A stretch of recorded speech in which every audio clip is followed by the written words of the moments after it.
اور نیک بیوی دنیا کی بہترین متاع ہے.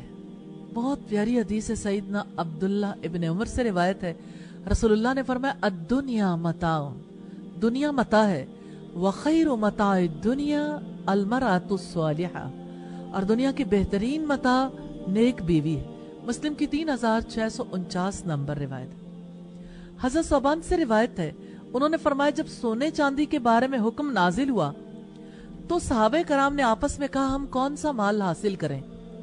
حضرت عمر نے فرمایا تمہیں یہ مسئلہ معلوم کر کے میں بتاتا ہوں. انہوں نے اپنے اونٹ کو تیز چلایا حتیٰ کہ نبی صلی اللہ علیہ وسلم تک پہنچ گئے. کیا حضرت عمر خود جواب نہیں دے سکتے تھے؟ یہ بہت گہری بات ہے, گہرا طرز عمل. ایسی کوئی بات نہیں جس کی وجہ سے دین ہی بدل جائے. کوئی شخص جواب دے گا اپنی عقل کے توسط سے.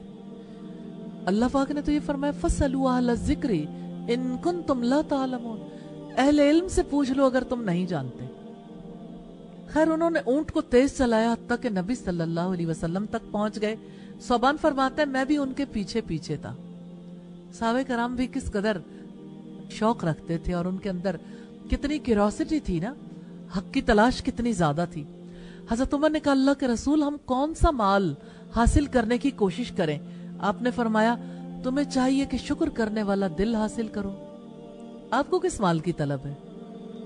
کتنی عام بات ہے نا, شکر کرنے والا دل بہت بڑا مال ہے. اور ذکر کرنے والی زبان اور مومن بیوی جو آخرت کے معاملات میں مرد کی مدد کرے. یہ ابن ماجہ کی 1856 نمبر روایت. شکر کرنے والا دل, ذکر کرنے والی زبان اور نیک عورت, نیک بیوی. حقیقت یہ ہے کہ نیک بیوی دنیا کی سب سے بڑی متاع ہے.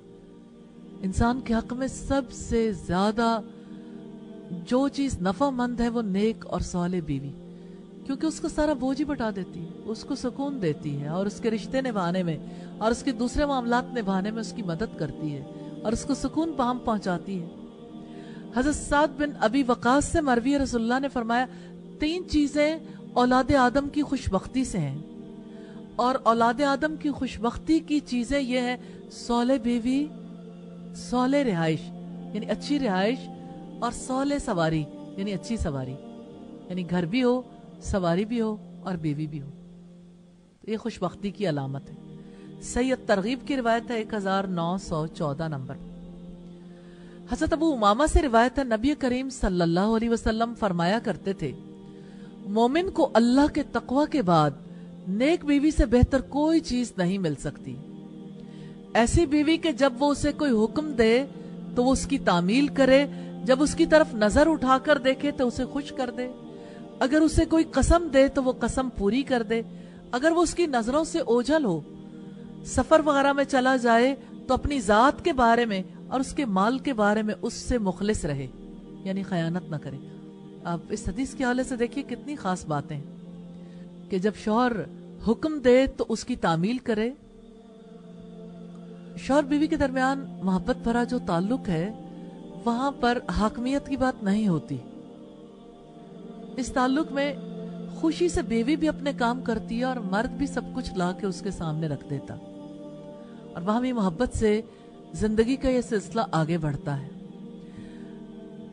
اور آپ دیکھیں یہ کتنی پیاری بات ہے, جب اس کی طرف نظر اٹھا کر دیکھے تو اسے خوش کر دے, یعنی اپنے شوہر کے لیے باعث تکلیف نہ ہو, سجے بنے بھی, یعنی اپنے آپ کو سجائے بنائے سنوارے, زینت اختیار کرے اور شوہر کی پسند کا خیال رکھے اور اس کے دل کو خوش کر دے. اب دیکھیں نظر ڈالنے پر کسی کو خوشی کیسے ہو سکتی ہے؟ جب کوئی نظر ڈالے تو بیوی دل کے اندر اتر جائے. تو ظاہر ہے اس میں دونوں چیزیں آتی ہیں, بیوی کا اچھا طرز عمل بھی اور بیوی کا بننا سنورنا بھی, اور پھر یہ کہ اگر اسے کوئی قسم دے تو وہ قسم پوری کر دے. یعنی یہ بانڈنگ کتنی سٹرونگ ہے نا, ہمہ وقتی ایک دوسرے کا خیال ہے. اگر وہ اس کی نظروں سے اوجھل ہو تو اپنی ذات کے بارے میں اور اس کے مال کے بارے میں مخلص رہے, یعنی اپنی عزت کا بھی حفاظت کرے اور اس کے مال کی بھی حفاظت کرے. اور میں اس موقع پر ضرور آپ کے سامنے مثال دینا چاہتی ہوں ایک تابعی فروخ کی کہ جب وہ اپنے گھر سے کسی تجارتی سفر کے لیے یا کسی کام سے نکلے تو اپنی بیوی کو کافی مال حفاظت کے لیے رکھنے کے لیے دے گئے. ان کی بیوی حاملہ تھی, پیچھے بچہ پیدا ہوا. اس بچے کو انہوں نے بہت عمدہ تعلیم دلوائی, یعنی انہیں قرآن اور حدیث کا علم سکھایا. پھر یوں ہوا کہ 27 سال گزر گئے, بچہ 27 سال کا ہو گیا اور شوہر واپس نہیں آئے. جس دن شوہر واپس آئے, گھر کے دروازے پر دستک دی, بیٹا سامنے آیا, پہچانتے نہیں تھے. غصے میں آ گئے کہ میرے گھر میں کوئی اجنبی نوجوان کیسے ہے. بیٹے نے کہا آپ تشریف لائے ہیں, آپ کون ہیں؟ انہوں نے کہا یہ میرا گھر ہے, تم کون ہو؟ تو بیٹے نے کہا یہ میرا گھر ہے, یہ گھر تو میرا ہے. یہ اس جھگڑے میں بیوی کو پتا چلا, بہت خفا بھی ہوئے, یعنی اس موقع پر, اور چلے بھی گئے. وہاں سے جب بیوی کے پاس گئے, بیوی نے پہچان لیا, بیٹا اس وقت گھر پہ نہیں تھا. بیوی نے حال چال پوچھا, خدمت کی. پھر انہوں نے کہا کہ میں تمہارے پاس اشرفیاں رکھوا کر گیا تھا, کافی رقم تھی, وہ کہاں ہے؟ بیوی نے کہا کہ صبح بتاؤں گی. پھر اگلی صبح ہوئی, فجر کی نماز کے وقت جانے لگے تو انہوں نے کہا کہ آپ نماز کے بعد وہاں درس ہوتا ہے تو وہ درس بھی سن کے آنا. وہ درس سننے کے لیے رکے. جس نوجوان کو دیکھا دل میں بڑی حسرت پیدا ہوئی, ہوک اٹھی.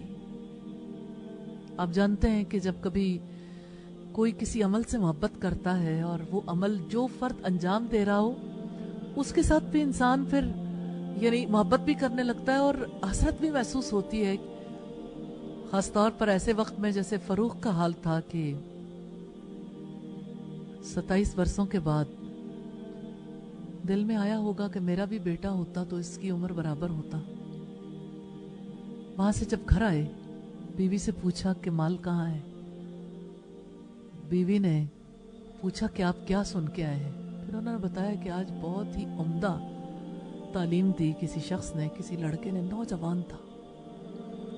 انہوں نے پوچھا کہ یعنی آپ اس سے مطمئن ہو, کیسا ہے وہ؟ بیوی نے کہا کہ میں نے آپ کا مال اچھی تجارت میں لگا دیا. شوہر نے پوچھا وہ کیا تجارت ہے؟ تو اس نے بتایا کہ میں نے ان اشرفیوں سے آپ کے بچے کو تعلیم دی اور جس سے تم درس سن کے آ رہے وہ تمہارا بیٹا ہے.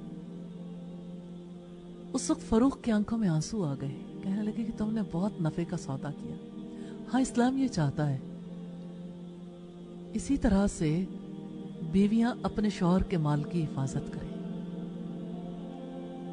کہ وہ عمدہ طریقے سے خرچ کرنے کا ڈیسیژن بھی کریں اور اولاد کی تربیت کے لیے عمدہ طریقے سے مال لگائیں. ہمارے یہاں اولاد کی تربیت اس کو سمجھا جاتا ہے کہ اولاد پر خوب جی بھر کے خرچ کیا جائے. ان کا دل چاہتا ہے کہ آج یہ کھائیں, ایک کا ایک چیز کو کھانے کو دل کر رہا ہے, دوسرے کا دوسری چیز کو, ڈیلیوریاں کراؤ, کسی جگہ لے جاؤ, ان کو مالز میں جاؤ, شاپنگ کراؤ, ان کی مرضی کی چیزیں انہیں خرید کے دو. کر کر کے منتیں تیری عادت بگاڑ دی, دانستہ ہم نے تجھ کو ستمگر بنا دیا. یہ شوہر کے مال میں خیانت ہے, اخلاص نہیں ہے. یہ ضمناً میں نے اس وجہ سے سامنے رکھ دیا کہ یہ پتا چلے کہ اسلام کس قسم کی ذمہ داریاں عورت پر عائد کرتا ہے. حضرت عبداللہ ابن عامر ابن عاص سے روایت ہے, کہتے کہ رسول اللہ نے فرمایا ان الدنیا کلها متاع وخیر متاع الدنیا المرأة الصالحہ. کہتے ہیں کہ رسول اللہ نے فرمایا دنیا کی ساری پونجی اور فائدہ ہے, لیکن اس میں سب سے بڑھ کر فائدے اور مالیت کی چیز نیک بخت عورت ہے. یعنی جس کو نیک بخت خوش اخلاق عورت ملے اس کو دنیا کی سب سے بڑی دولت مل گئی. نسائی کی 3234 نمبر روایت ہے.